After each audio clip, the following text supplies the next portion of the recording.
tatry natin kung gagana.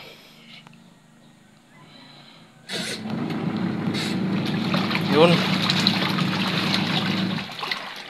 nagana siya, pero yung tunog ng washing ay parang hindi siya kalakasan, ano.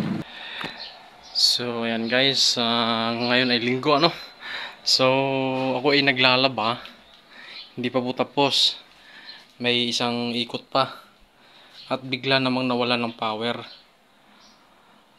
So ayan, may dalawa pang tatlong ikot pa pala rin. Yun, hindi pa ako tapos. So anong oras na? Mag-aalauna na ng hapon. So ang gagawin ko rito, itatry ko yung emergency power, solar power, kung gagana siya sa washing machine. Dahil kailangan ko matapos ito, dahil para may bilad ko na, dahil maganda, mainit.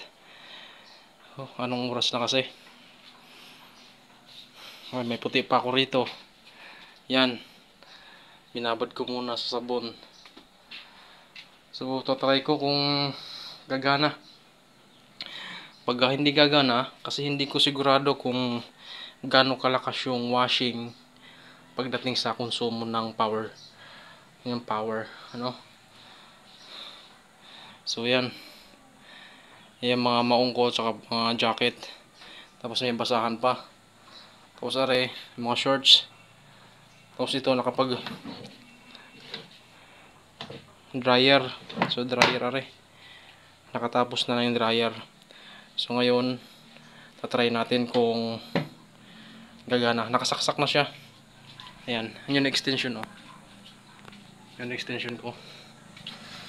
Yun, kulay green, buhay yan. So tatry natin kung gagana.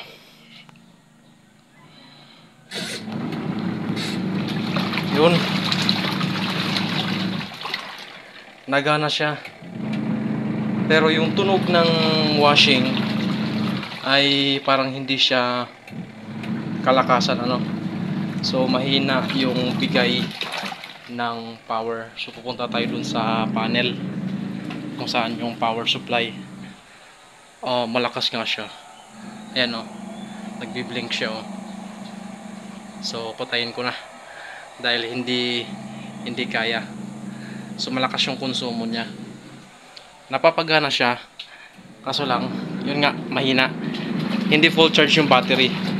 Nagbi-blink na. Ano? Papatayin ko na.